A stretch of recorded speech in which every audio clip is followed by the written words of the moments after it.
Good afternoon. My name is Winston Fritsch. On behalf of CEBRI, I wish to welcome you very warmly, welcome you all to this seminar, which is on a theme which is very high on our agenda. Actually, what we're going to discuss today lies in the intersection of energy, energy transition, and environment, and climate change.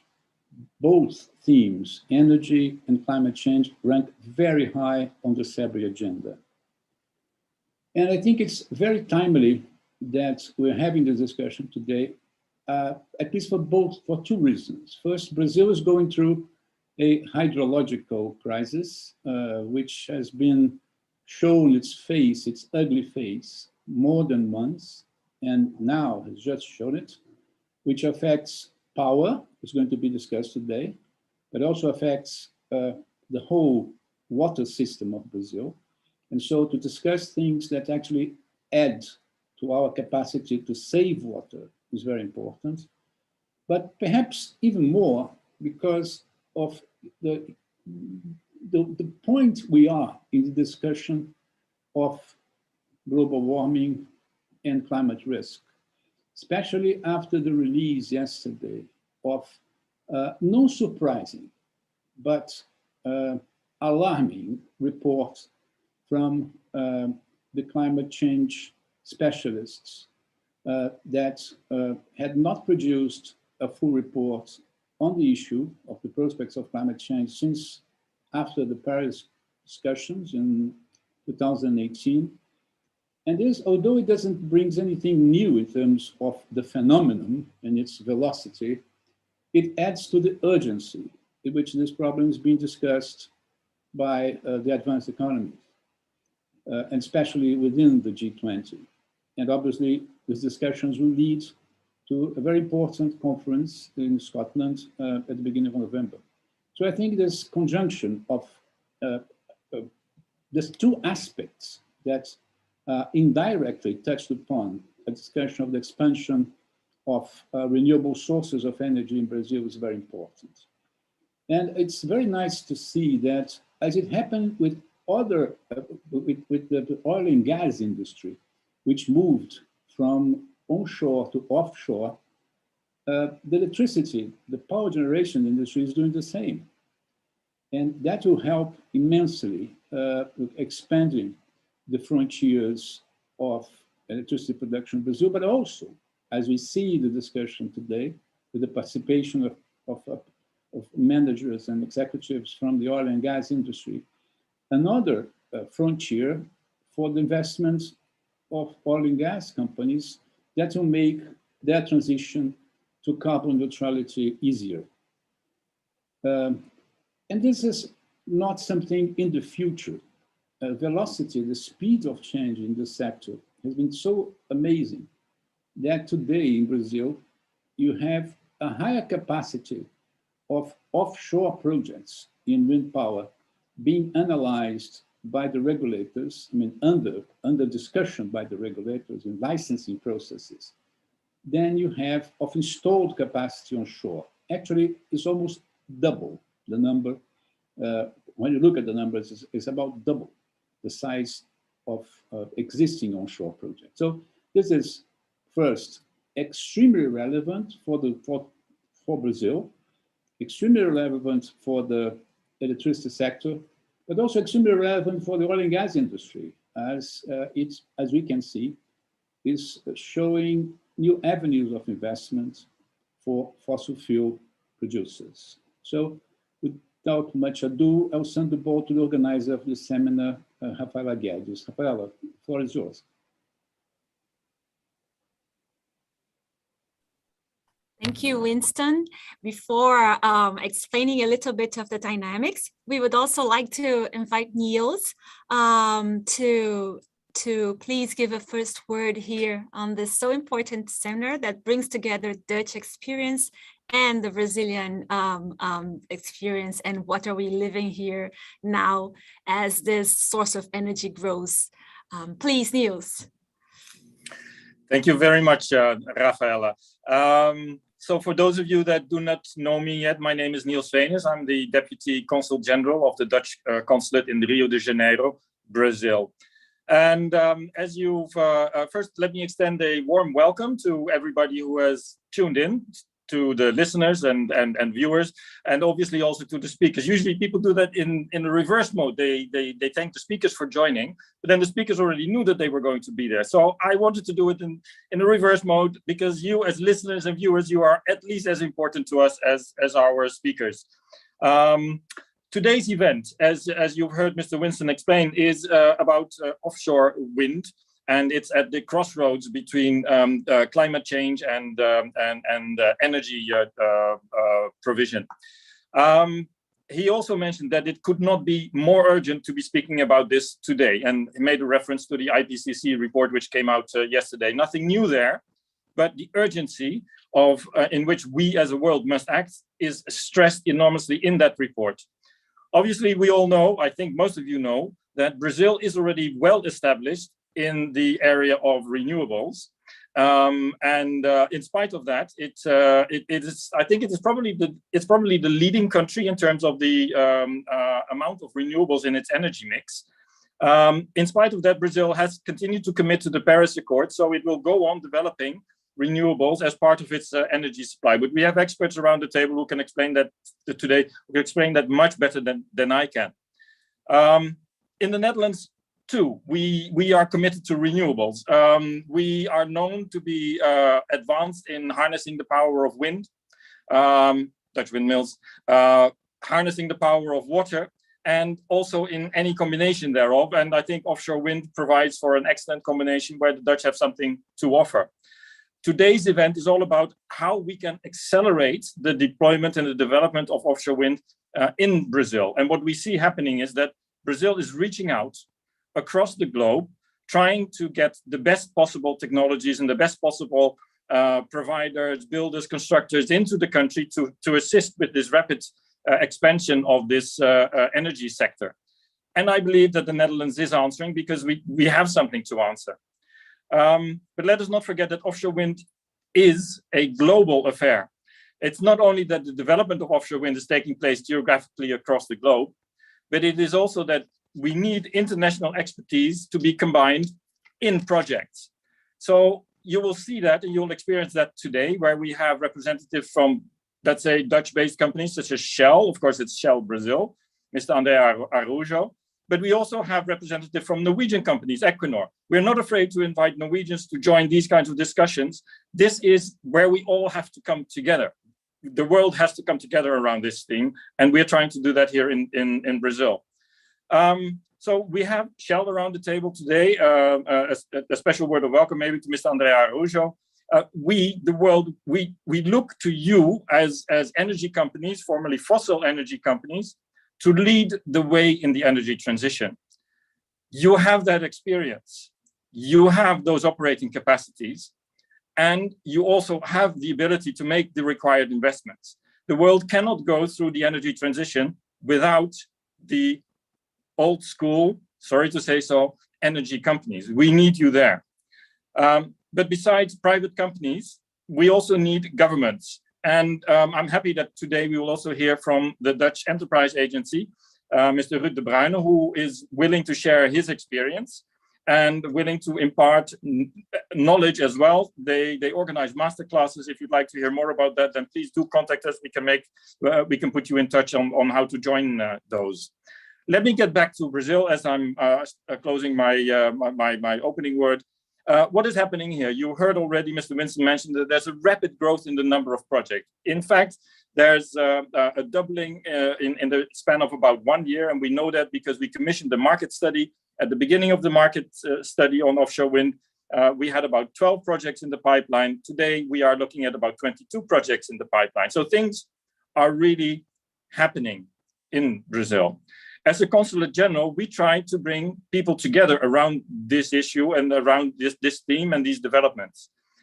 Today is an example. We're bringing speakers together. We're bringing you as listeners, viewers together. We're also bringing businesses together. But we also try to do that by bringing people together using tools. I encourage you to check out the Netherlands Energy Technology Platform, and I believe that the people from CEBRI will be sharing the link on how to get there in the chat function of today's webinar. I would also encourage you to check news websites which are dedicated to offshore wind. As an example, I'll mention the Ocean Energy Resources website. Again, that link will be shared in today's webinar's chat function. And also have a look at the Wind and Waterworks website, which is run by the Netherlands government. So without, again, further ado, I'd like to see this webinar get off to a quick start. So that's it for me. Back over to you, Rafaela. Niels, thank you very much, Winston and Niels, for your words. We're really in a special moment where the renewable sources of energy start to gain room, not only in Brazil, but worldwide. So thank you very much. Thank you, the audience, again, for being it. We have already 200 people connected, and it really makes us very joyful because it means that the theme is something relevant for everybody. So it also surprised me, and as we are seeing this in Brazil, and the team will be offshore wind power here, and the Dutch experience, that already here now in Northeast, we are records over records being broken. Just in August, we just had around 12,000 megawatts just from coming from wind power. And as we are increasing our capacity and enhancing capacity, we are growing with renewables. So, and this is really, really good news. So I'm eager to learn more with our great panelists we have here today, as Niels was mentioning. And before starting, I'm just going to quickly go over the dynamics. So this webinar will be organized in 2 panels. The first one will explore, as Niels already explained a little bit, but they will explore the challenges of the offshore wind power in Brazil and the Dutch experience. And we will have the opportunity to learn with Ruud de Bruin. Hopefully I got this name correctly, which is manager of the Offshore Wind Program of Entrepreneurship Promotion Department at the Dutch Ministry of Economic Affairs. We will also have Gustavo Pires, which is Deputy Superintendent of Electricity in EPE. And last but not least, we have Elbia Ganon, which is CEO at Eólica. And then we will, after setting the ground, and we will bring 8 minutes of each of these panelists bringing their first thoughts, then we'll have a lively conversation.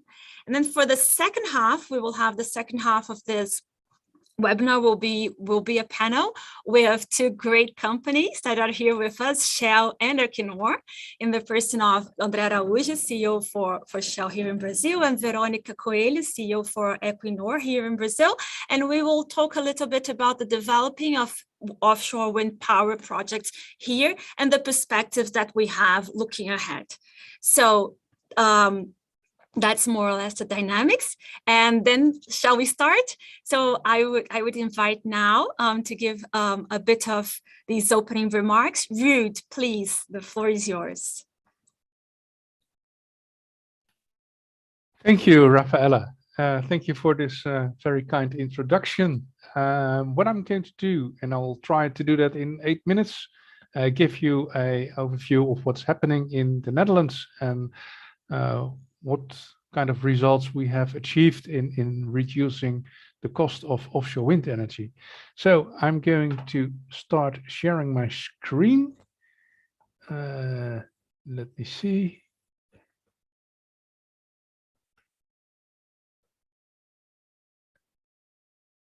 So I hope you can see the first slide of my presentation. Now, I was introduced already, and Niels already introduced more or less the Netherlands, but let me show you where I'm sitting, because in comparison with Brazil, the Netherlands is such a small country. It's in Europe, and it's right here, and this is it. Now, before I start with the presentation, I would like to emphasize that in the Netherlands, we have really an excellent potential of offshore wind energy. We have a strong supply chain. We have excellent ports, a good wind resource. The North Sea, which we are bordering, has only shallow waters with a water depth of maximum of around 40 meters, with very easy soil conditions. It's all a sandy soil, so we can use very cheap monopile foundations, and we have never heard of hurricanes, earthquakes, and tsunamis. And don't know what climate change is going to bring us, but that is the current situation. And another thing is, which is not listed here, is that the load centers in the Netherlands are all very close to the shore. I will come back to that later on, but let's get started. We are currently executing a roadmap for 2030, for the year 2030, and that should lead to 11.5 gigawatt installed and up and running in that year. That goes very well on track, and there is a political call for more because it's so successful. A call for more, something between 2 and 10 gigawatt extra before 2030. Now, these numbers are maybe not so impressive for you, but bear in mind that the maximum load in the Netherlands is around 15 gigawatt. So 11.5 gigawatt is already a lot. We have on land nowadays a little bit more than 6 gigawatts wind energy, and already 10 gigawatt solar energy, solar PV.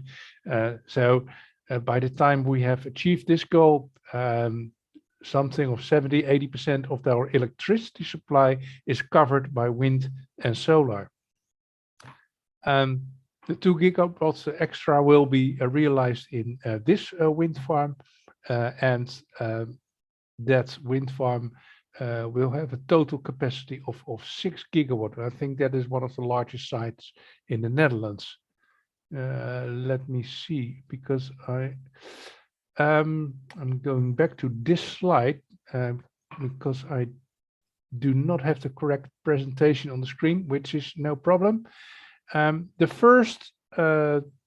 first tenders we have realized, and then that is the number one in the south, in the wind farm site we called Borselen.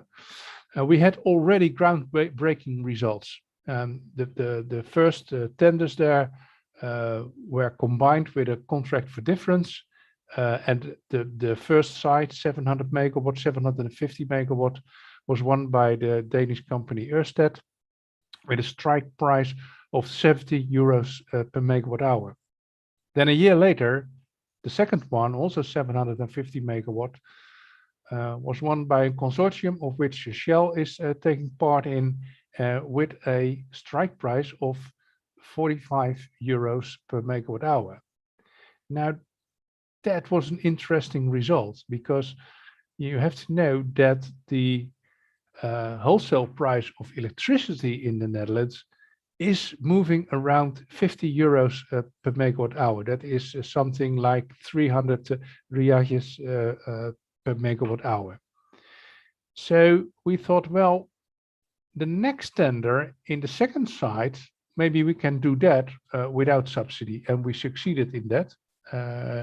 And since then, the tenders we execute are going without subsidy. And these, at this moment, the Swedish company Vattenfall is building the second wind farms in site 2 that has a total of 1.5 gigawatt, and that will be up and running in 2023.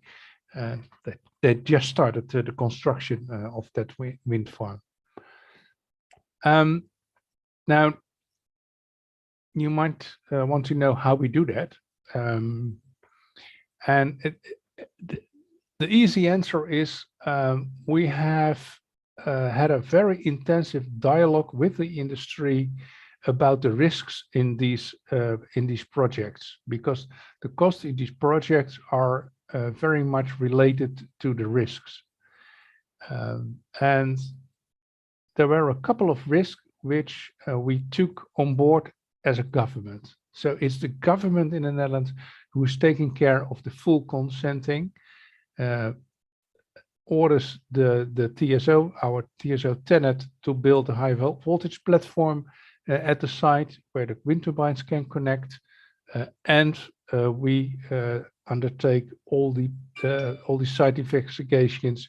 So by the time we issue the permit tender, the tenderers know exactly what the permit conditions are, when the platform, the high voltage platform is there, conditions, the wind conditions, etc.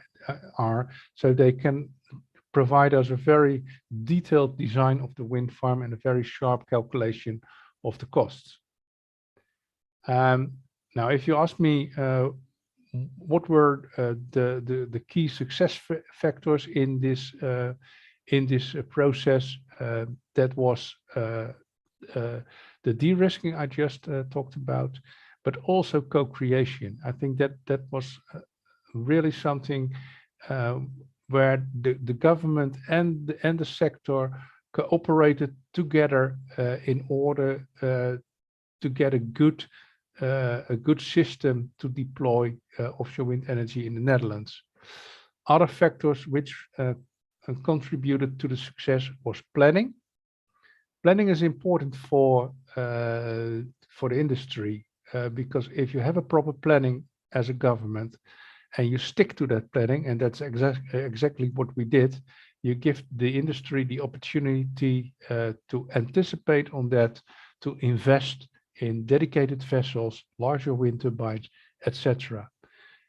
Another thing what helps in getting the cost down is the standardization, and that's one of the reasons why we said the electrical infrastructure on sea will be built by our TSO, because then we have the possibility to standardize the platforms and lower the cost of that part of the infrastructure.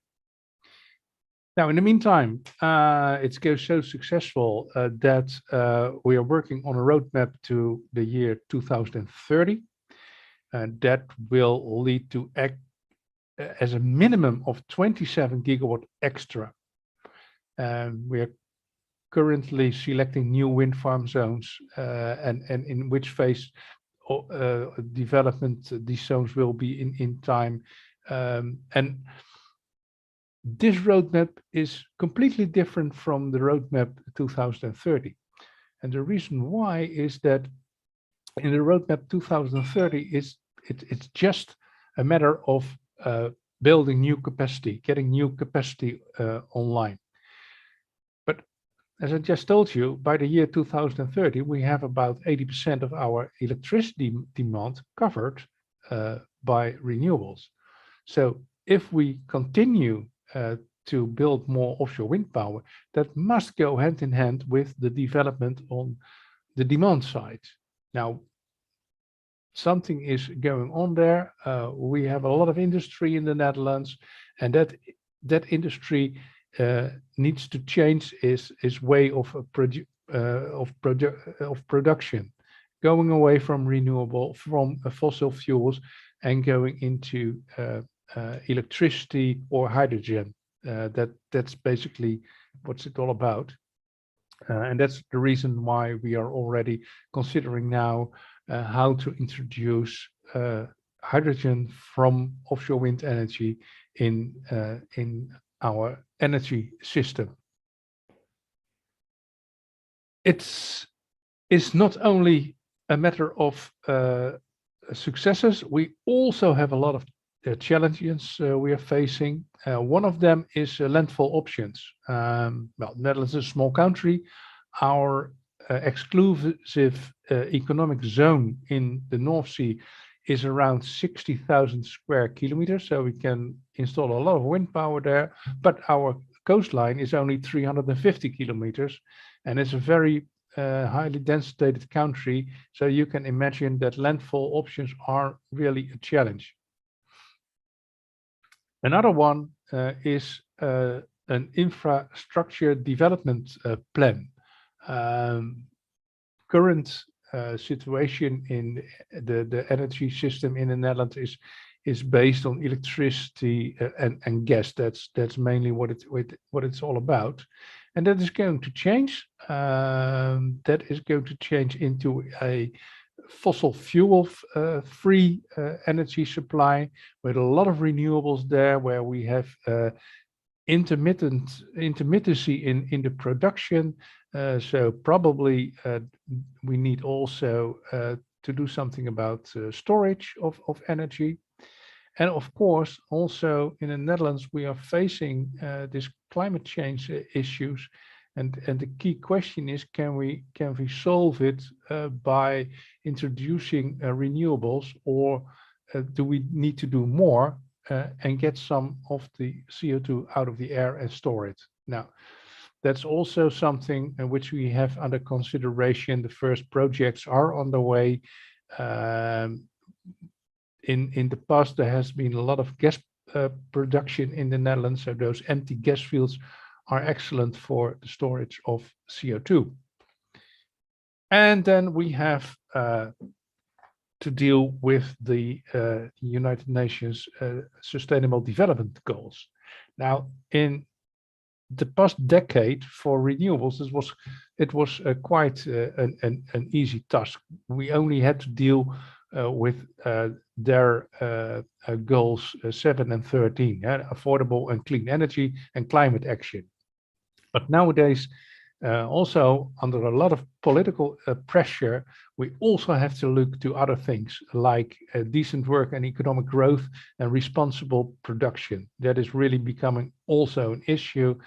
So we see a lot of initiatives in the industry now for international responsible business conduct, to introduce wind farms, wind turbines, which you can recycle. So,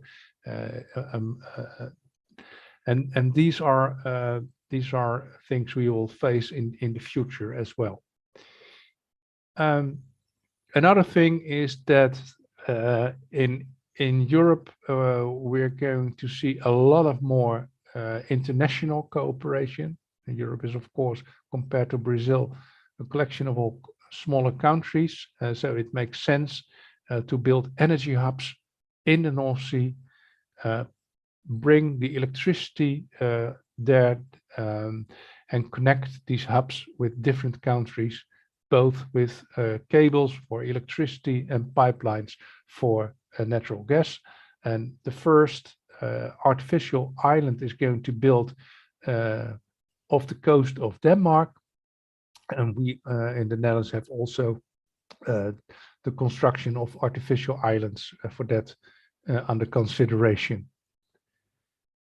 Then the last thing I would like to mention, and maybe the most important factor that reduces the cost of electricity, of energy from offshore wind energy, and that is called innovation. You see here the production of the monopiles in the Netherlands. When we started our first tender about 5 years ago, we were thinking about wind turbines of 4 to 6 gigawatt. The wind turbines which are actually being installed are a lot bigger. The wind turbines in the second site by Vattenfall are 11 megawatt each. And for the next tenders, we expect to go that this will continue to grow into the direction of 50 megawatt and maybe more. And that, of course, has an enormous impact on the reduction of cost. The bigger the wind turbines, you have lesser installation cost, and also your operation and maintenance costs are reduced, because these are more or less dependent on the number of turbines and not so much on the size of the turbines. So So that has really been a big factor in the reduction of the cost, and together with the smooth system we have introduced in the Netherlands, made it such a success. That is what I want to say in my 8 minutes, but I'm happy to take all your questions, of course.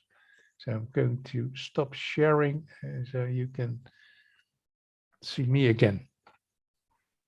Thank you very much. Very interesting to learn a bit from the experience coming from Netherlands, and the roadmap and combining capacity being built with the demands, which has to switch from fossil fuel to renewables, and then the blend with hydrogen and the forms of storage. I think all important topics and in different scales, but also being thought and discussed, I think, all over the world, definitely in Brazil as well. I will pass to Gustavo to listen and learn a bit about what's happening in Brazil, regulation and everything that has to happen. And Elvia, and definitely we have questions for you, Ruth. So Gustavo, please, the floor is yours. Thank you, Rafaela. Good afternoon for all. First, I would like to thank CEBRI for organizing this webinar to discuss offshore wind. To begin, just a few words about our company, the Energy Research Office. We aim at supporting the Brazilian Ministry of Mines and Energy with studies and research on energy planning, covering electricity, oil, natural gas, and biofuels. And our studies cover the areas of engineering, economics, modeling, policy, and environment. I like to say that we provide the ministry with technical support. And now back to offshore wind. This is a quite new source in our energy planning studies. We started considering it in 2018, and we are constantly updating the studies. The first attempt was in our long-term plan, the PNE 2050, in which we estimated for the first time the available potential on our coast, and we found huge numbers. And then in 2019, we considered offshore wind in our 10-year plan called PDE, and then we did the same in the following PDE, the 2030, and considering updated information. And the basic idea of these plans is to identify trends in the energy sector based on the cost of each source and its energy contribution. All the data from this study is available on EPE's website. And what we saw is that despite the higher investment costs compared to other sources, we saw a great capacity factor for offshore wind, especially in the Northeast region. And as a result, in the last PDEs, we see a huge growth of renewables in the next years, even though without offshore wind yet. But this result does not mean that we can't have offshore. It only means that this technology has an extra challenge of competitiveness in comparison to the other sources. But in the recent past, onshore wind and solar have surprised us with a fast cost reduction, and maybe we can see a similar move from offshore as well. And as the costs are decreasing, this can happen so fast like the other sources. And it's important to mention also that this plan, the PDE, is only indicative. I mean, there is no straight commitment with the numbers. As I mentioned, the idea is to identify the trends and be prepared for them. So to be prepared for the future, we decided to go deeply into offshore wind, because despite that competitiveness challenge that I mentioned, many countries are investing on this source and it's getting cheaper. So it's just a matter of when. It could be before 2030 or later, we don't know exactly, but we need to understand the benefits and challenges of this source in Brazil. That is why we prepared our roadmap, released last year. It's also available on EPE's website, including an interactive tool in English. You are very welcome to visit. And just as a disclaimer, the roadmap does not bring a proposal of incentives or policy for offshore wind. The idea was to identify the challenges and actions we need to take to develop this market here in Brazil.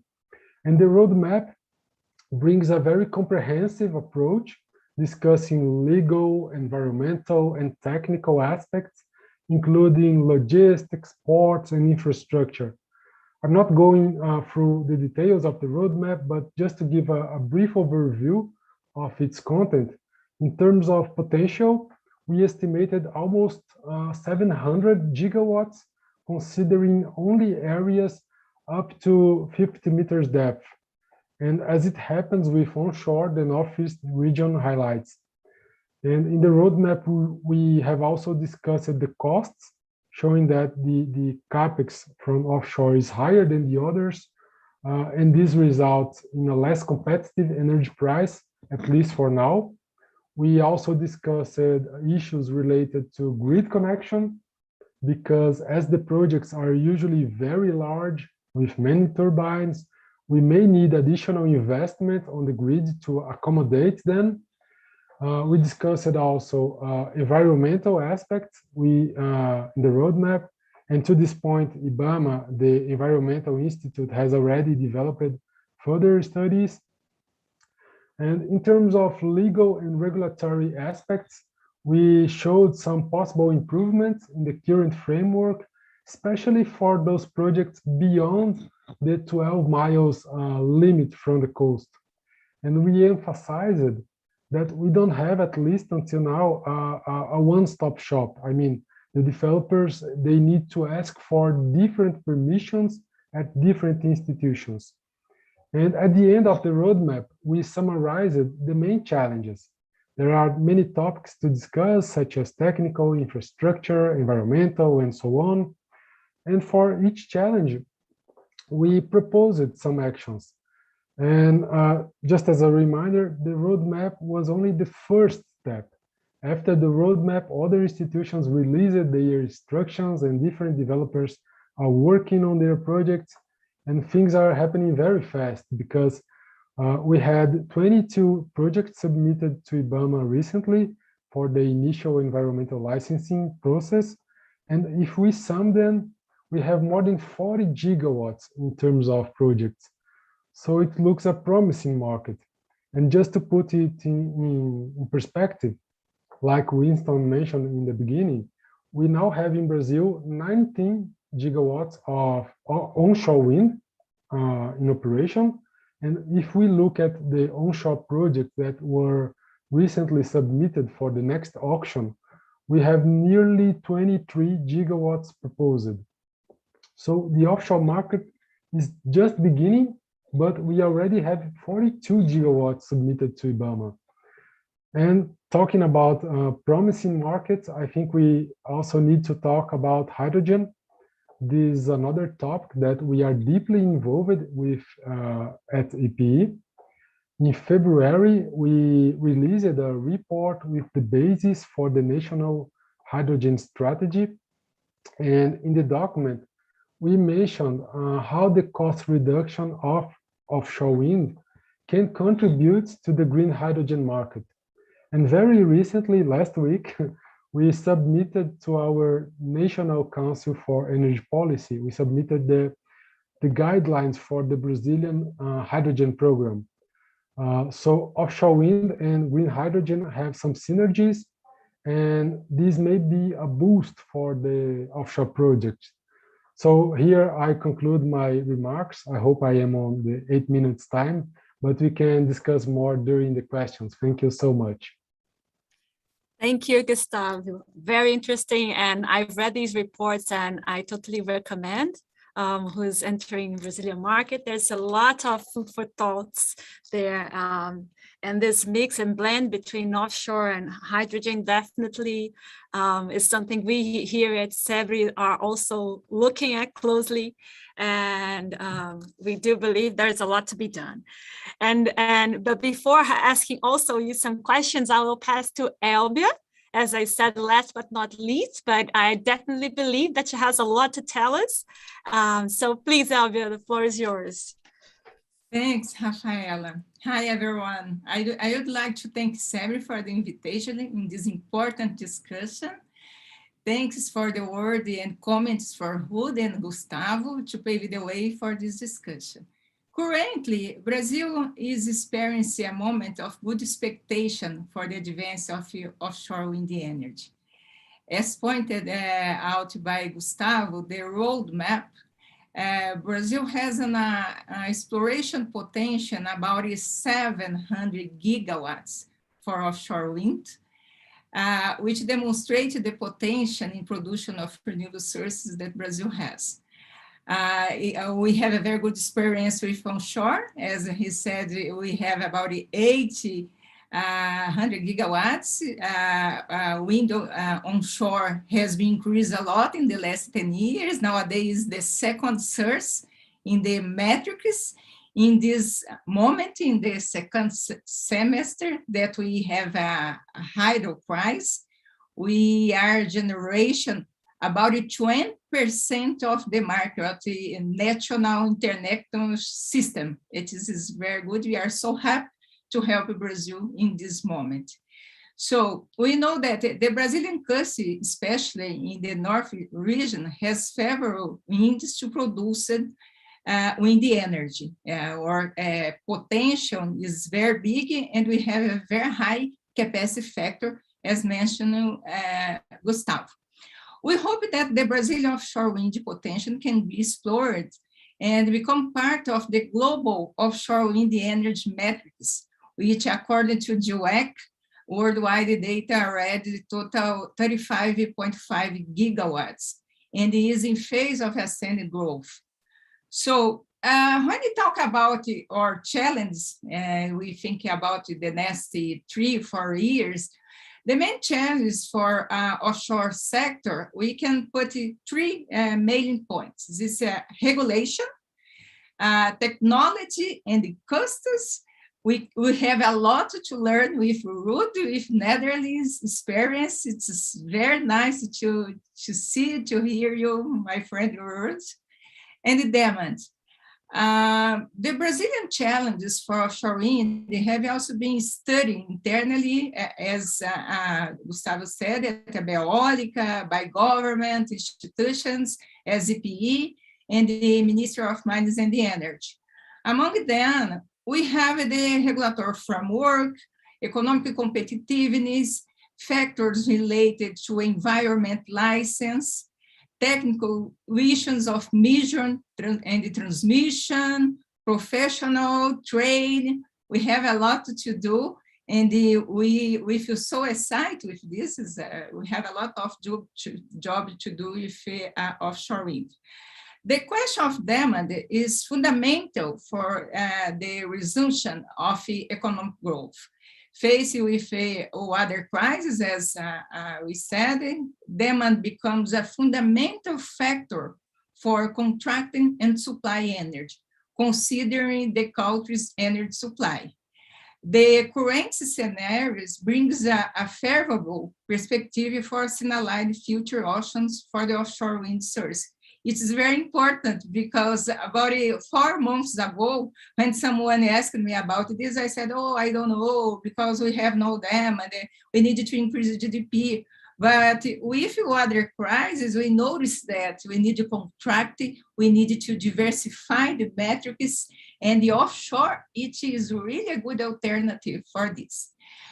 These challenges are essential to live the technology competitiveness of the source, in addition to structure an offshore wind energy sector in Brazil. As an important highlight that institutions like IBAMA, BNDES, Navy, and the Air Force have a significant institutional role so that the country can face and then challenge in creating a favorable and safe environment for investment. We need to have a very friendly environment for investors in offshore. We have global companies that want to invest in here. So in the current scenario, the regulatory framework and competitiveness are the main points that have been discussed in offshore work group at Eólica. And there are points, maybe this is new for everybody here because it is something about I discussed recently with the secretary from MME, that one of the paths is to propose a framework following the premises of the National Hydro Plan launched 1 week ago, and in part that the CNPE is a national political council that using an existing framework and put it together. This is a package framework for guidelines the hydrogen. Then we intend to work with MME. They gave a positive signal that they would prepare this framework for the next 2 or 3 months. It is really good news for us. When we talk about the global discussions, we noticed that in the 2020, 6.1 gigawatts of new offshore wind capacity was installed, mainly in China, Netherlands, Belgium, and the United Kingdom. Brazil need and can learn a lot from the international experience. This kind of discussion, Rafaela, for us is very important. This is changes in international experiences. And we learn about, especially about the technological advances and the free of subsidies. That is a point that we discuss here. We know that your ocean model here, the ocean model for the price of economic and the technology characteristic, that we believe that your ocean is ready to offshore wind. Is only the government says, are you contracting offshore wind in the next year and prepare an ocean? We have everything for this. I believe that Gustavo agree with me. I hope that. So then I think we have the main tools for following with this discussion. And I believe that's very important to learn with Netherlands and the other countries with wind offshore and with hydrogen, as Ruud mentioned here.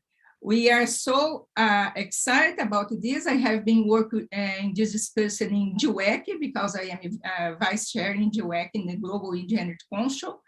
And we have really good expectation about this year and the next year for offshore wind.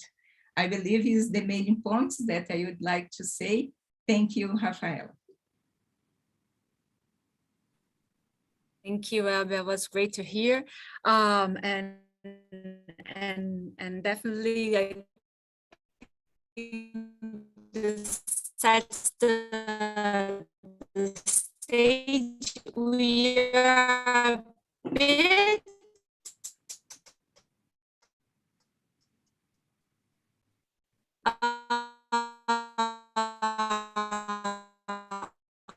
Rafaela, you're cutting. I think Rafaela has For some the connection time. problems. Are you listening? Yes, now it's Now, yes. Yes, now we can listen you. Okay. So I'll start again. Sorry with this connection problem where I am. So what I was starting to say is that blending a little bit here of what Ruud brought in terms of experience and the hubs and combining increasing capacity with bringing along different kinds of demands. What I would ask is, in terms of your experience when looking at the Dutch experience and bringing this to Brazil, what is the role of the supply chain, and how can a good supply chain, a local supply chain combined with an international one, help to bring costs down? And then I will ask the following question to Gustavo, but first to Ruud. Gustavo, when looking at everything that has to happen, when we're looking into this roadmap, what would really have to happen in terms to make this a viable market, competitive market? What would you say is the most important to enhance competitiveness of the offshore wind in Brazil? So Ruud, please. And then my last question will be to Elvia. Please, Ruud. Yeah, that were a lot of questions mine together, but I'll try to answer them. First of all, for us, it's also now a challenge. How are we going to connect the development of offshore wind energy, or better to say, introduce more renewables and combine that with what is going to happen on the demand side? Currently, there are 6 clusters in the Netherlands where the industry is concentrated, and in each of these clusters, we are now working on plans with the industry how they are going to decarbonize. But that is really a key question, because that is not an easy thing to do.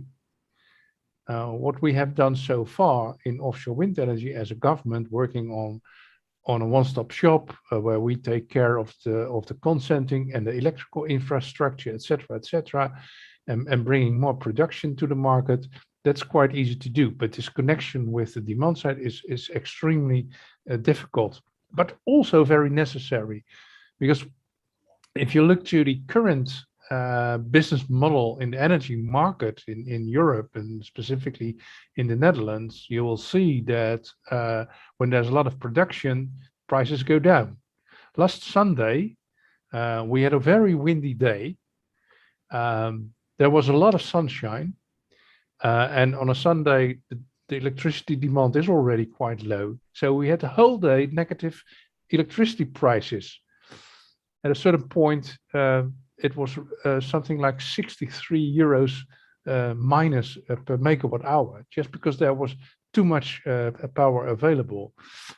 So we realized we have to restructure the energy market itself, and there industry can also play a role. What we see now in these wind farms which are being realized without subsidy is that they mitigate their merchant risk by signing power purchase agreements with larger companies, and Vattenfall even got one step further. I just told you they are now building a 1.5 gigawatt wind farm in the Netherlands. They recently sold 49% of that asset to BASF. That's one of the largest chemical industries in the world. And this goes beyond the PPA. The PPA is just getting the power purchase for a couple of years, but now they have a huge consumer of electricity, being also a co-owner of the wind farm. So these are the things which we are seeing being changed. And moreover, we're coming now in a phase of the energy transition where we have to consider the whole energy system. So I'm currently working as one of the quartermasters on a new program which has the focus on the whole energy system. Well, these are the kind of issues we're going to have to deal there with.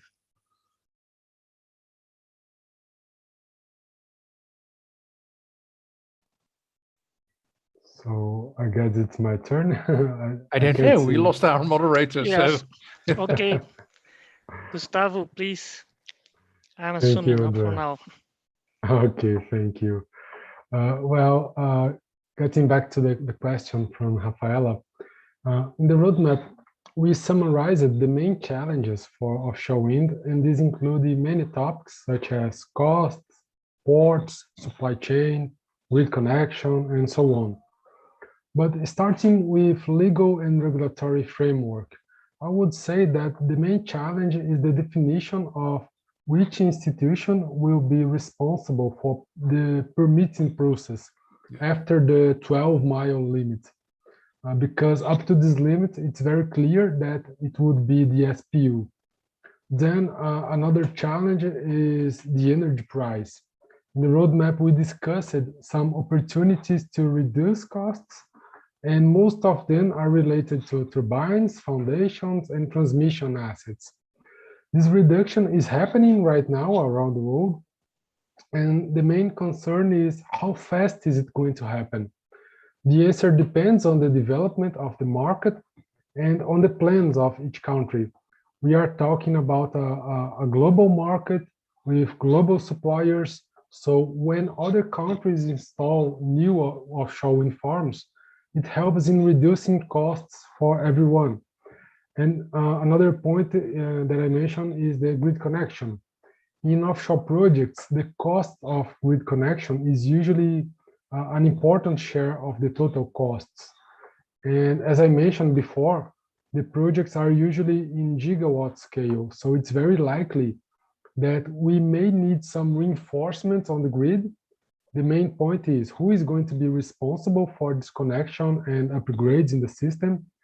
Usually at EPE, we carry out the studies for the transmission planning, and ANEL, the regulatory agency, they organize the transmission auctions.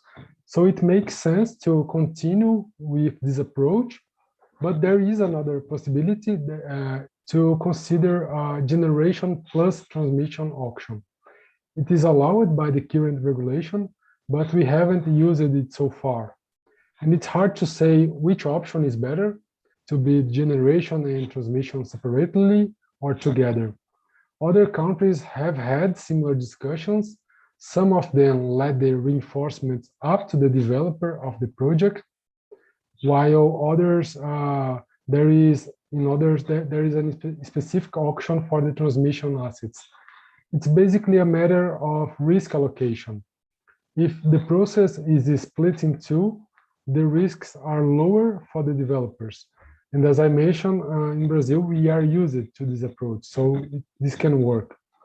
Now talking about ports, during the construction phase, the port structure is vital for the assembly and transportation of equipment and the structures. As Ruud showed in his presentation, the equipment are very large. And we see that the existing port network in Brazil can provide such support, but like other countries, we may need some improvements in the facilities to assist the offshore wind industry. The good point is that some ports in the country are already looking at this market. And the other topic that I mentioned in the challenges is the supply chain.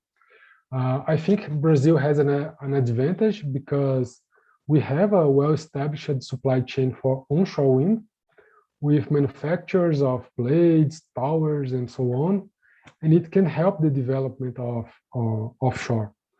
Also, our oil and gas industry is very mature and can also help in this development, especially when talking about the construction phase and the maintenance of the wind farms. So I hope I have gone through at least the main points of the question, the main challenges, but I'm sure there are other challenges. Okay, thank you very much, Gustavo, Ruud, and Elbia, your presentation and our questions. So I will moderate from now. So it's almost 4 p.m. So we are planning to start the second. Apologies, I think there was a question for Elbia. Exactly. Sure. Okay, Yeah. Elbia, go ahead, please. Okay, thank you. Hi, Andre, thank you. So the question is about expectation for technological developments and cost reductions and the synergy with hydrogen. So the cost of offshore wind is declining, and it is set to fall further. And the financing costs account for 35% to 50% of the overall generation cost. And the supportive policy frameworks are now enabling projects to secure low-cost financing in Europe, for example, with zero subsidies, tenders being awarded. This is very good. Technological costs are also falling. Innovation is delivering deep cost reductions in offshore wind. We saw this in onshore wind. We can see this in solar and batteries or other technology. Transmission costs will become increasingly important. And according to International Energy Agency, the levelized cost of electricity produced by offshore wind is projected to decline by nearly 60 by 2040. It's a good news. In Europe, recent auctions indicated that offshore wind will soon beat new natural gas fired capacity on cost and be on par of solar PV and onshore wind, as I said. And here we expect this too. I believe Andrea can talk to us about this too. In China, offshore wind is set to become competitive with a new coal-fired capacity, our 2030, and be on par with solar PV and onshore wind. In the United States, the recent project proposals indicated that the offshore wind will soon be affordable option with potential to serve demand and centers along the country's east coast.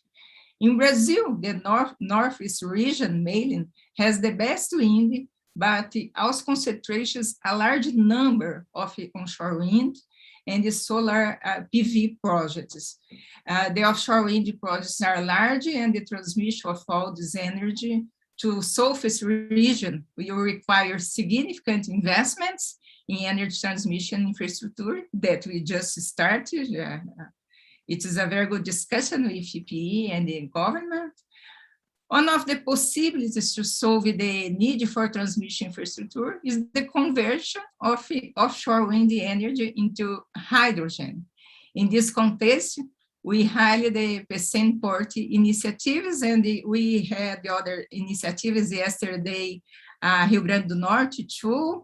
We can see other states in the Northeast. And we are so happy with this possibility because when we talk about onshore wind and solar, hydrogen can be a very important source of storage. Then it's very good. We have a lot of synergy.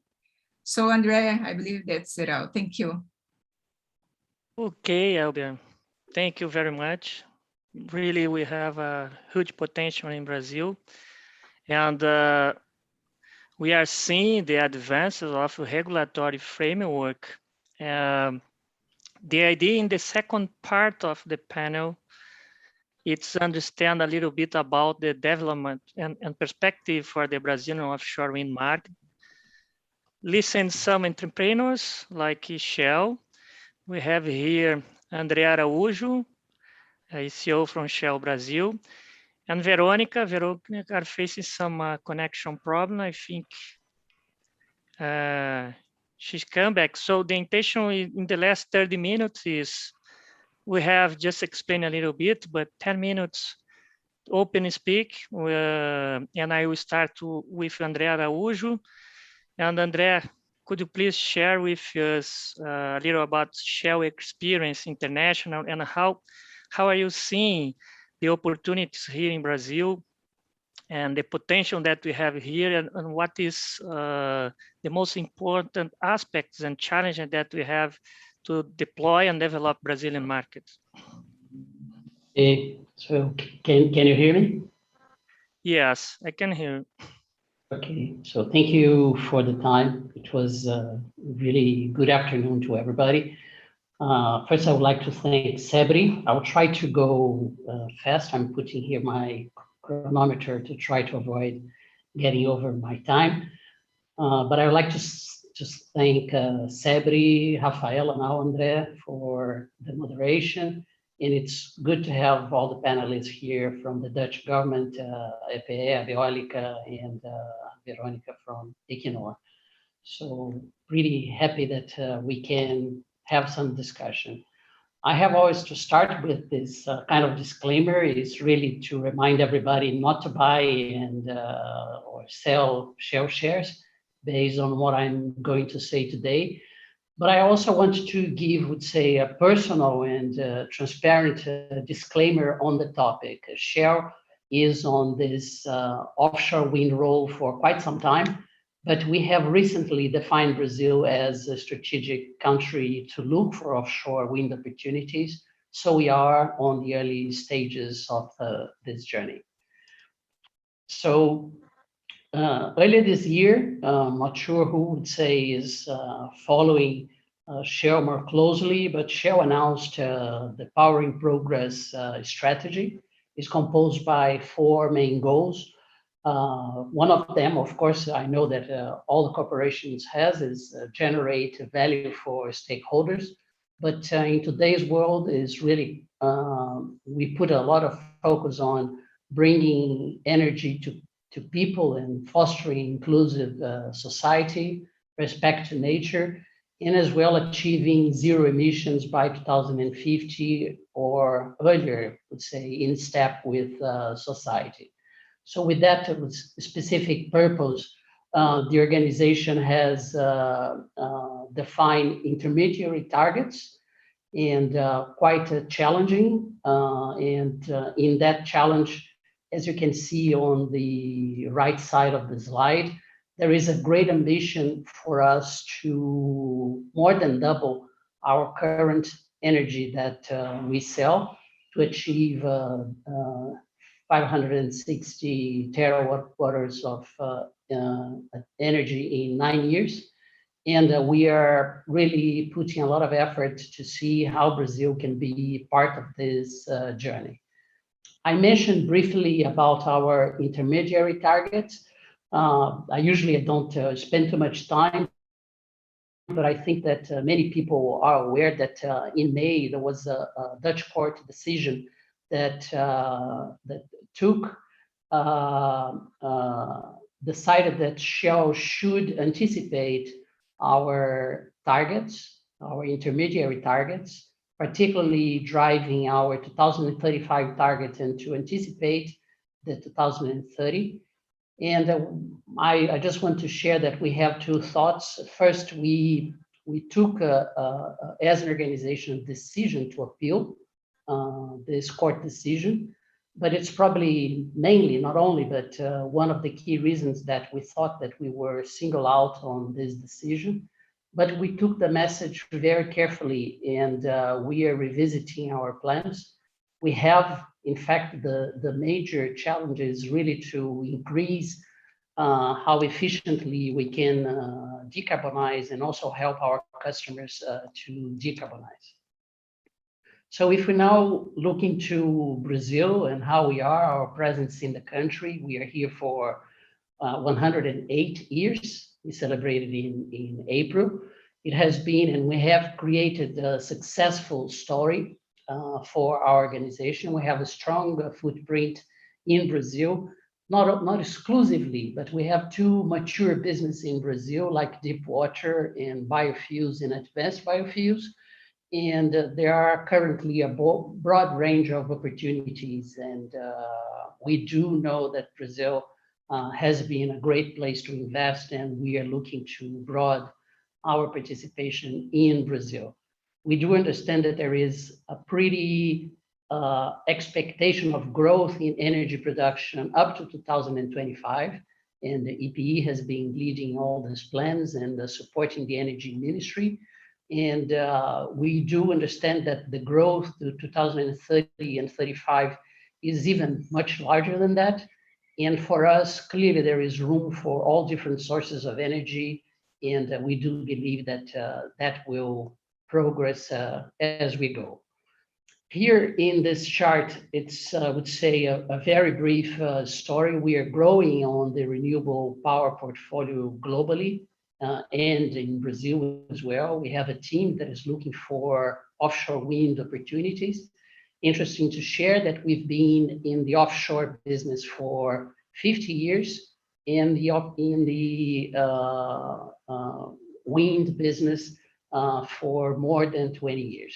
So we have been with a lot of experience, and one of the few things that I can already start to share that we are continue growing our capabilities, and probably different from the beginning when we started this journey, working through partnerships has been a major successful part of the strategy, and we do understand that partnership in this offshore business is a major necessity to increase the scale that this business requires.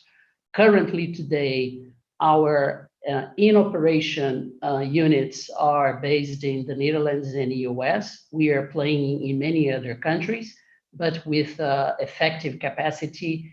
And we started one of our earlier projects with 49 megawatts, and now we have projects of 2.5 gigawatts. I want to do a quick reflection on the potential synergies between offshore wind and oil and gas industry, best practices and experiences. So clearly there are, and some of them, when we look into the oil and gas and how the offshore industry started, there is clearly on the towage, rebocagem, towage and offshore mooring solutions that is part of the day-to-day activity in offshore oil and gas activities, and that has been demonstrated to be quite vital to the offshore industries. But we have to accept that with time, there will be, with the challenges in this industry, there will be, of course, the businesses will eventually start to migrate to different aspects. One important element, and in some way has been already raised on the first part of the panel, is the importance of not only, but of the offshore marine sector. It's essential for both industry, oil and gas, and offshore wind. And we do believe that this moment represents probably the best opportunity for growth, for developers supporting OEMs and vessel owners and operators. We have, with the experience we acquired so far, we do believe that there are unique challenges, but there is quite a good amount of a sense of reality that the need for the operation and maintenance in the offshore industry probably will make some changes, particularly in supporting the large amount of infrastructure, logistic infrastructure, and as well to ensure the success of floating wind. And already said, but to be very clear, the wind turbine new generations, it's everything moving so fast. And we have today, the projects are above 140 meters, and they are getting even higher. So we have as well challenges in the weather conditions. So I want to, getting close to the end, I want to talk in some way about innovation. Shell has been looking for innovative offshore wind energy solutions all the time in all these years, and we do believe that this will be vital for us to be in the what we believe is a strong position. And but always is what's next. So one interesting case that I just want to share, it was not successful, that is the one that is in the picture, that we made a partnership with a company called Makani, if I'm not wrong. And that is finding ways to develop this kite technology that you see in the picture, that who knows that if this technology will go further. So in Brazil, really to close my comments, we have a technology program in place, and we are planning from this year onwards to invest at least 30% of our R&D investments in the renewables and decarbonization. There's still, would say, has been mentioned by Ruud in his presentation, one of the challenges that we do face is the need for industry standardization on floating wind turbine solutions design. So there are a great number of technologies in place, but let's go for Veronica, and then we can have some Q&As if the time allows. Andrea, thank you very much, Andrea, for your explanation. Let me see if Veronica is ready. She was facing some problems. Veronica, can you hear us? Good to see you. I Could you can please hear you. Can you see me and hear me? Yes, I can see you and hear you. So that's please, good. This has been it's been a challenge to be here with you today, but I'm really happy that I managed it.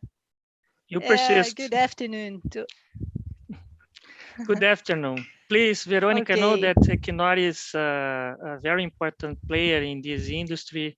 You have a lot of international experience. Veronica is now the Equinor president in Brazil. And could you please share with us a little bit about the international experience of Equinor and how are you seeing Brazil? And Equinor is one of the companies that ask for permission to develop an offshore wind project in Brazil. So I know that you have a lot to share with us.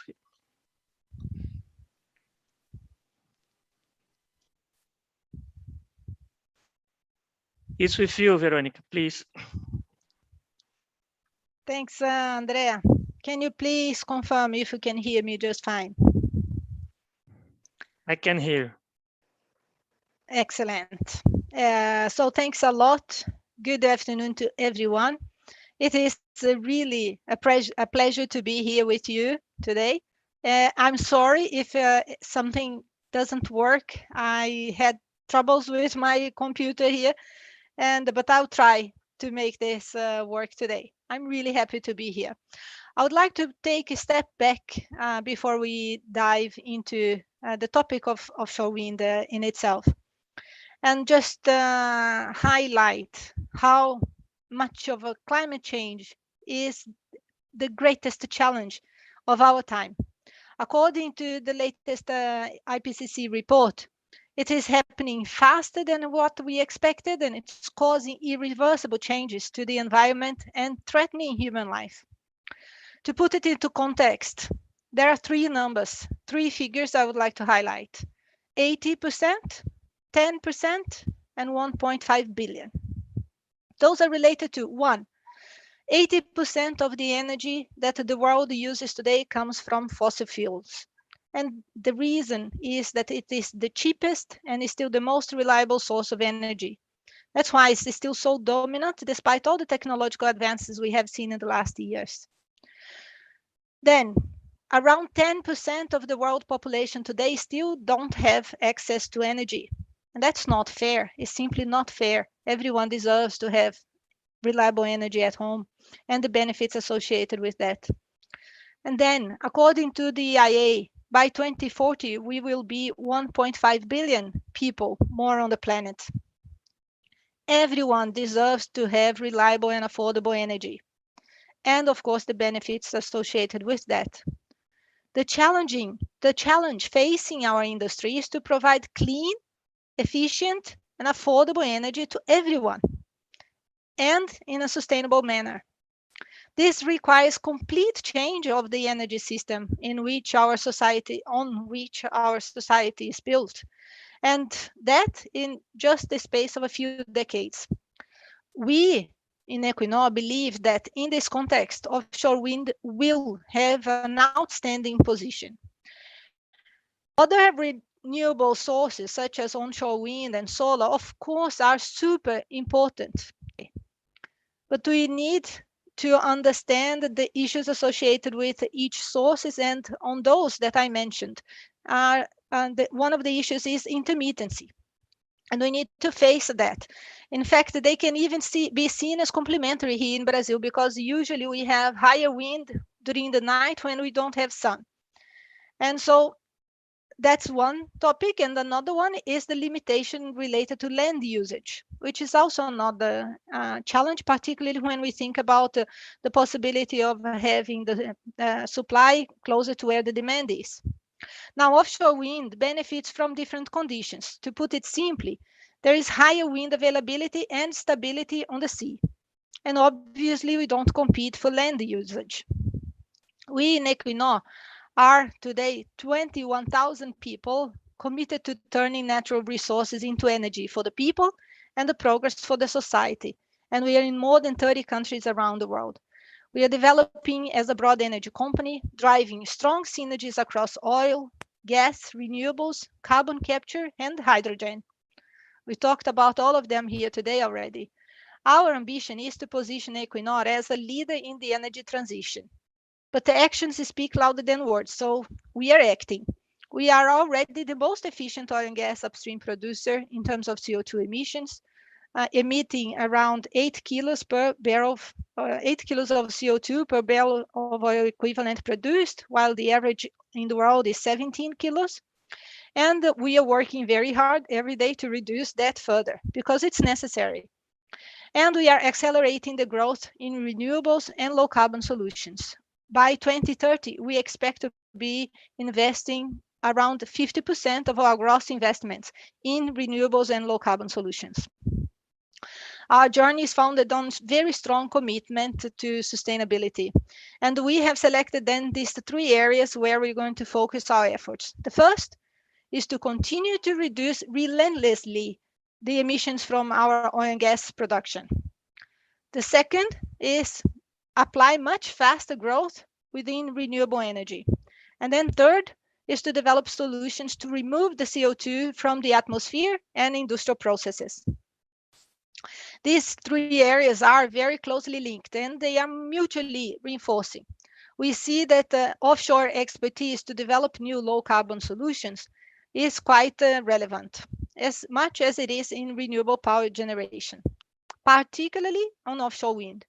We aim at developing 12 to 16 gigawatts of installed renewable energy capacity by 2030, and 2/3 of that at least is from offshore wind. In fact, the largest industrial project that Equinor currently has under development is the world's largest wind farm, is the Dogger Bank plant on the UK coast, and it has the capacity to power around 5 million British homes. In addition to Norway and the UK, we have offshore wind projects in Germany, in South Korea, in the US and Poland, and we want to have one here in Brazil as well. We are regularly approached with the question about potential of floating offshore wind plants, like André also talked about, and we believe that this is proven technology. Indeed, Equinor was a pioneer in developing floating offshore wind technology, and that was for offshore oil and gas production. This is the technical and operational foundation that we are using to build on the offshore wind business. The first test we had on this technology was back in 2009 in Norway with the High Wind Demo project. And then we proved the technology with High Wind Scotland, and we are now scaling it up with High Wind Tampen in Norway again. In Brazil, our presence dates back to 2001. And the country is definitely one of the company's key strategic area in the world. We here have a solid and diversified oil and gas portfolio and an ambition for growing significantly our renewable presence. In fact, here we have a renewable project in solar plant, and that was from back 2018 when we started that in Apodi, in Ceará. And from that, we provide clean energy to around 200,000 Brazilian households.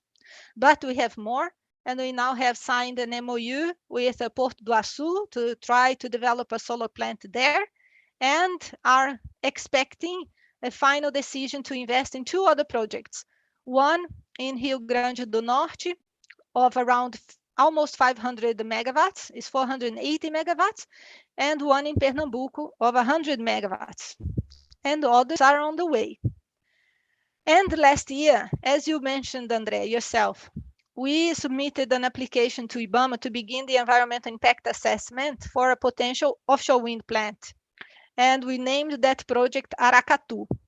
That is located off the coast of the state of Rio, northern of Rio, south of Espírito Santo.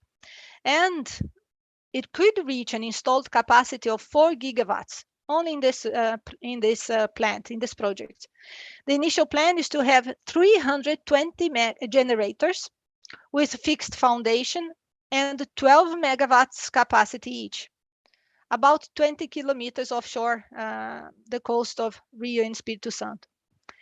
As we all know, and we have talked about here today already, Brazil has an abundant energy resource possibility, and it's very competitive when it comes to solar energy and wind power generation. And I think we just have to recognize that and appreciate that a lot. On the other hand, it's important to think in the long term, the increase in demand, as Elbia mentioned here earlier today, and the need to diversify the matrix. And here we reflect on the positive impact that offshore wind can bring. Brazil has really a strong industrial base. Again, another point that has mentioned here today, and we recognize that also, that can be used to leverage the development of offshore wind projects in the country, and of course bring opportunities to the local industry and job creations, which we so much need. However, an important step to develop that is to ensure that the investors have more clarity on how these projects can become a competitive source based on the legal and regulatory framework. I think we are well on the way, but still need some important steps to have really that clarity. Again, for example, is regulations of the area around the project and how we are going to do that, plus all the other topics that have been mentioned here today, grid connection, all those that associate with that.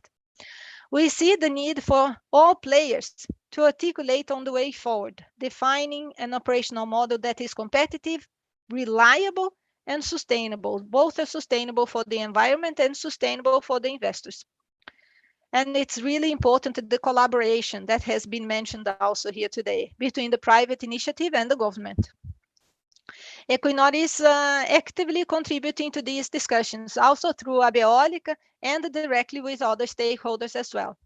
And we appreciate the opportunity of sharing our experience while we are working very hard to reduce the costs, as again we talked about, and to increase the competitiveness of our projects. That is indeed a challenge that we still all need to face. I would like to stop here now and then open for the questions, Andrea. Thank you, Veronica. Thank you very much. Yes, we are really passing a little of our planned time. So I want to pick up one question from the Q&A. Please, let's try to be brief in the answers. So to Veronica and Andrea and the others, but the key question is, offshore wind sector is an asset that needs to grow scale to be co-competitive. What can be done in Brazil to incentivize the initial projects? Is it a new model based up on feed-in tariffs until the sector reach the level of maturity and price to become competitive with the other source, or it's a specific auction for contracting energy by large consumers, or what is the suggestion? What is your opinion?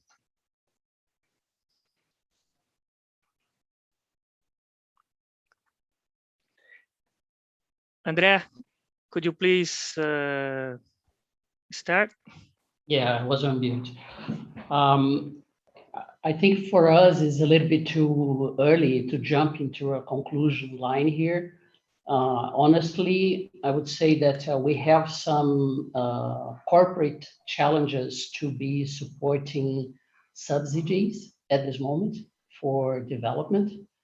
But I do believe on the expectation we do have with the federal government to bring, and Elbia gave us good news that the government should present a regulatory framework by the end of the year. And I hope that with that, we can deep dive into the options. What we do have available, and again, without extending too much the time, is that I think both companies present here, we do have experience quite a lot in different parts of the world. and we do know some points that were not, I would say, positive, or we could bring some learnings from that point. And just to share one quick example, eventually developments in some countries are based in the development of the first project, and that brings a lot of challenge in terms of sustainability, as the supply chain is probably developed for one single project. So I would recommend that at least in Brazil, we start to be pretty much aligned, developers, government, and I would say society, in what we want for these projects. And the companies will have to adapt with what society decides. Thank you, Andrea. Veronica, do you have some comments here? I would like to just build on what Andrea said. Our experience shows that there is not only one solution, right, or one possibility. It is really up to the country and the local society to determine what is needed, what is the strategy ahead and the ambition, and then we work together to define what are then the opportunity sets, what are the possibilities, what is needed to reach that ambition. I don't think there is any kind of a silver bullet to solve this trouble, but it is about collaboration. Collaboration is the key, collaboration between supply and industry, the private sector, the government, and the society in general, to find the solutions that are suitable for the society. I think that is the key. I think that's completely correct, Veronica. On the other hand, it's certainly, as you say, not the only thing. What Andre is saying is also very important. If you want to bring the cost down, you must give the whole supply chain a perspective, a long-term planning, where they can anticipate their investments. That's also a very important factor. And it helps if you make a one-stop shop available on the government side, reduce the risks. It's also important to what we saw in the Netherlands, that it was also very good to have dedicated regulations. We have a dedicated Offshore Wind Energy Act in which everything is regulated, and that's all very important. Thank you, Ruud, Andrea, and Elbe. And a second very short question is, we can see the decrease of LCOE in Europe, and part of this success was the decrease of interest rate. So we can see interest going down in Europe. So the financial is a very important aspect in a capital intensive industry. Yeah. And my question, Rudy, is considering that the electricity price revenues in Brazil can be in the Brazilian currency, and maybe part of supply chain is abroad, and maybe the financial can be made abroad, how we can balance and deal and face this exchange risk? How it's worked? What is your experience? Well, what we did in the Netherlands, we have a very open market, and that's also in offshore wind energy sector.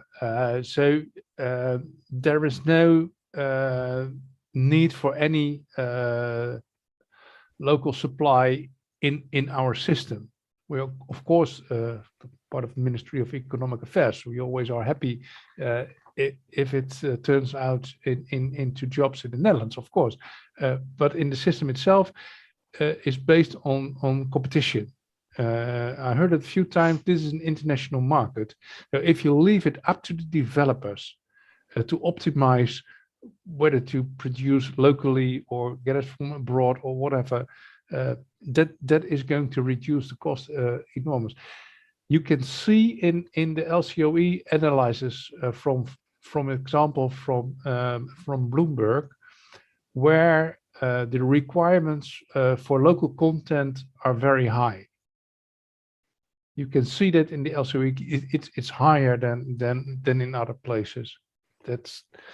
That's really, but you're right. There are many factors who are having effect on the LCOE. Of course, that's quite obvious. On the other hand, when I heard about the first projects in Brazil, I remember the discussions we had in the Netherlands with the first tenders we had in this Borssele wind farm site. Maximum subsidy there was, that's a compensation, is a kind of a CFD system, and the maximum was 12 cents. And we had enormous discussions with the industry that was far too low, impossible to realize project with that. The first winner of the tender made a strike price of 7 cents. And the second one, where a consortium where Shell is involved, a strike price of a little bit more than 5 cents. So bear in mind that when you talk to the industry, it was very good. Co-creation was a key factor in our system, but it's also a matter of negotiations. That's also another side of it. Okay, thank you, Ruud. So the time is coming, so let's start the closing remarks. I will ask for each panelist to very brief, less than 1 minute, to talk your final remarks. I will start with Rudy again, and after Gustavo, your final remarks. Well, you know, I heard Andre say something about that the offshore wind industry is more or less also based on the experience we gained with the oil and gas industry, and that's a very important one. The reason why you see the Dutch supply chain working all over the world is that we grow up in the oil and gas world. We grow up at sea. Working at sea is not something which is very easy, and we're used to do that. That's the reason why you see all those contractors from the Netherlands all over the world. We can help you with that. I heard something about a port development, also very important. The second wind farm Shell is building now in the Netherlands will have monopiles of 65,000 ton each. I mean, yeah, you need ports with heavy load quays. That's quite obvious. We have good port developers in the Netherlands, so we can help you with that. And as Niels told in the beginning, end of this year, we will host a number of master classes. So if anybody is interested in that, please let us know and we'll give you that information. And that's the most important thing I still have to say. And thank you for participating here. And, thank you very much, Rudy. Gustavo Pires, please, your final remarks. Thank you, Andre. You and Rafaela did a great job in the moderation. I am very glad for the great discussions we had today. In the beginning, I mentioned that offshore wind is a recent source in terms of energy planning, but it's astonishing how fast things are going. We released the roadmap, and then just 1 year after, we have more than 40 gigawatts in projects. So it's a pleasure to be part of the discussions about this flourishing market. And as I mentioned, the roadmap we released last year was only the first step. Many actions are needed, and discussions like this that we are having now are very important to address the challenges by different players. And as the international market is so dynamic, I hope that our roadmap can contribute in identifying opportunities for the Brazilian market and to point out some ways in which offshore wind can competitively meet the development needs of the country and diversify even more our matrix while keeping its renewable footprint. So thank you once again for the discussion. I hope we at EP can keep contributing with our studies and we stay available for further discussions. Thank you. Thank you, Gustavo, for your final remarks, your words. And Elbia, could you please give your last message? Yeah, in the same time that I'd like to say thank you for this very, very precious discussion. I'd like to highlight the discussion that we had here is about the subsidies. Then I do not believe that we need this go to this kind of alternative because, as I said, or tender or auction pay for the cost that technology and the economic conditions in each technology. The recently auctions, we had the auction for solar auctions for natural gas, auction for hydro plants, that the price cap put exactly how much is the cost for this technology. Our challenge is convince the government that we need this auction for the next year. And of course, as I said, we have some regulatory, but in my opinion, environment framework, because I know that nowadays I had a meeting and we had 40 gigawatts in license process at IBAMA. Then I believe it's a big challenge. I believe that it's very important to put this discussion in COP26. Brazil needed to join in this very important sprint that the GWEC is preparing. Is a very big journey in COP26 that we need to be part. We need to go there.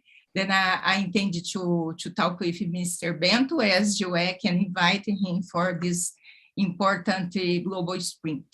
I'm so optimistic about this and so happy for this very rich discussion. Thank you, everybody. It was very, very nice. Thank you. Thank you, Elbia, for your words. André, could you please? Thank you, André, and please share with Rafaela my thankfulness. I want to close reinforcing one of the message that this industry must work pretty much together. Of course, everybody wants to have their own project and move ahead. But again, the experience that we had seen is that sometimes when things are more planned, involving broader partnerships and the entire industry, we can help to drive costs down without taking any major details, but we have to ensure that route cables to shore, it's not probably for one specific project that can be used for other projects, how to upgrade the onshore grid. So that steps are quite important, and we should work competing at the bid, but finding ways in the industry to work in a collaborative way to sprint this energy source that Brazil has a great potential. Thank you, André. And Veronica, your time, please, your final word. Well, first of all, thanks a lot for inviting me and opening this space for us to discuss such important topic. I would also like to end with the word of a collaboration, the same as André. I think it is important that we all collaborate with each other. The government collaborating with government of other countries that already have enough relevant experience and learning that can share with us. We don't need and we should not need or reinvent the wheel here. Collaboration between the developers, the companies, the government, the society in general to find what are the pocket of opportunities to drive competitiveness for these projects. And yes, making sure that we are able, all of us, to provide reliable, sustainable, affordable energy to the Brazilian population. Everyone deserves that. And that's what we aim to do. Thank you. Thank you, Veronica. Good to hear. And now I would like to invite Winston to take your final remarks. Winston is not here. So Niels, please. Okay, thank you very much, André. Right, I guess what one does at the end of a very interesting session like this is, at least what I do, is I look for keywords, words that kept popping up by the various speakers, because those are the words that provide us a clue of what everybody needs to deal with. So the first keyword that I noted down is cost reduction or competitiveness. I heard it from different people that it is an issue that needs to be overcome in order for offshore wind to become viable in the Brazilian market, to be able to grow in the Brazilian market. The second word, and it came almost immediately after cost reduction, was de-risking. I heard it from my fellow countryman Ruud. I heard it indirectly from Shell and from Equinor when they are saying that, please give us clear guidelines, give us clear rules, regulations, whatever it is, at least if we know what it is, if the risks surrounding making an investment are reduced, then we can move forward. Then we can start making those investments. Third keyword, which I noted, was planning. You need to have a dot on the horizon on where you want to be in a couple of years in order to take the measures to do the de-risking and eventually to come up with the cost reduction measures so that offshore wind can go through. So 3 keywords: cost reduction, de-risking, and planning. Then, of course, after having spoken so much, and everybody, I've not spoken so much, but everybody else has spoken so much, I guess we all have to ask ourselves the question, what do we do now? And I'm going to go out on a limb here because I'm going to suggest things to people that maybe I have no business that I should be suggesting to. So what can I do now? Brazilian government, I guess, and they're already well underway, one of the things that they can do is to plan. Where do you think that the best wind parks can be situated? Allocate those areas. Make sure that you take things into account of existing uses that are already taking place in those areas, but plan ahead because you need to make sure that infrastructure is there for when the wind parks start to develop.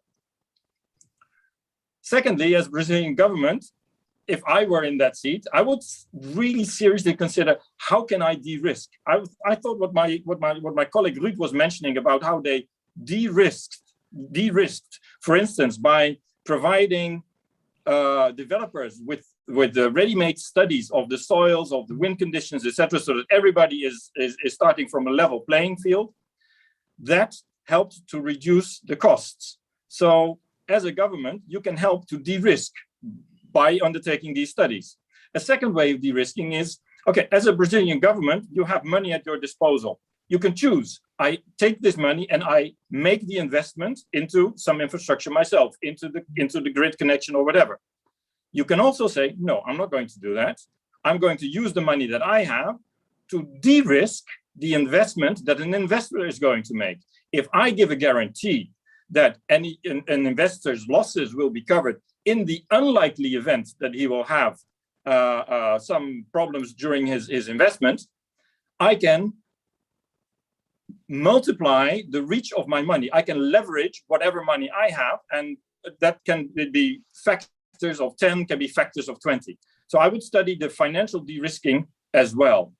Finally, of course, and I know that Gustavo was already explaining how they are preparing for the global hydrogen economy. I know what is happening in the Netherlands, and I know what's happening in Europe. These economies, they are preparing to make the big switch over from fossil fuels to hydrogen. There are always going to be industries that are going to demand high energy intense fuels, such as, for instance, hydrogen.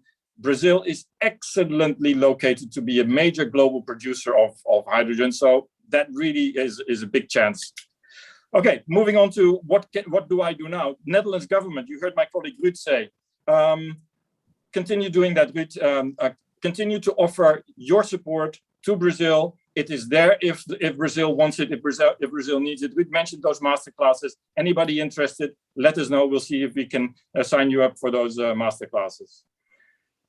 Then I come to businesses. What would I do if I was a Dutch business and I just listened to this story about Brazil? First of all, I'd make a note that this is a huge growth market. It's on the cusp of really taking off. We've heard some examples, 700 gigawatts, a doubling of installed capacity, a doubling of capacity that is being in the licensing process. It's amazing.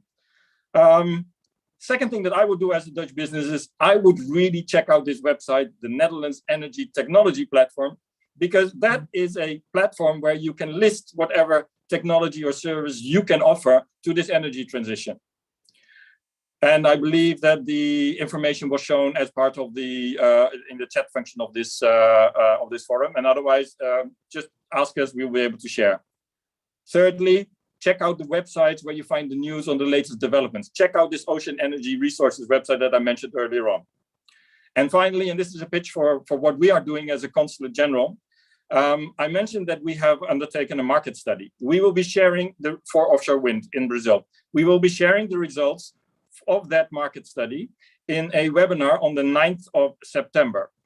We will do that in the Dutch language, and anybody who is interested in joining for that webinar, then you are welcome to join. And now for anybody who doesn't speak Dutch and feels that, oh my God, I'm going to be left out, no, you won't, because there will be a second version of the webinar, which will take place a little bit later, probably about 2 weeks later. But let us know if you're interested to participate in that webinar that we will be organizing. Right, that brings me also to the task of thanking everybody. I'd like to thank all of you at CEBRI for hosting a good webinar on our behalf. I believe that the topic is hot, as was shown by the high attendance that we saw in the course of the webinar. Thank you very much. I'll start with you first this time. Thank you very much, panelists, speakers. I think we all really benefited from the insights that you have and your willingness to be so open and so frank and share your experiences. I did not have the feeling that anybody was really holding anything back, which is, I think, remarkable, underlines the importance of collaboration. And thank you, listeners, viewers. I know it's a one-way street, but still, thank you for joining and hope to see you in one of the future events.